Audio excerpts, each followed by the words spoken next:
Right, zvirizeko mhuri yeZimbabwe.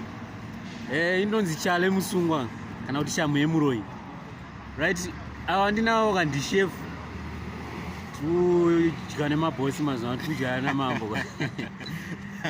Ndimukoma wangu anonzi Onesimo Katio. Kufunga mungozviona kuti tiri kuchando kwatiri kuno nhasi. Tikumbofambisa nyaya dzebasa. Tine chishow chatiri kumboda urova kuno kumuswe chakudya zviripo, but tiri chirova nyowani dzakaita sedzizi. Kumborova freestyle. Miedzo inouya kuvana vaMwari nekuti tinogara takachenjedzwa isu nguva dzose.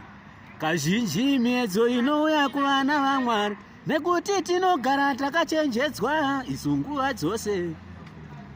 Right, song iyoyo inonzi kuita akurambidzwe. Chirikuya. Kuita hakurambidzwe asi maitiro. Takairekodha changosara kuti ipedziswe zvasara.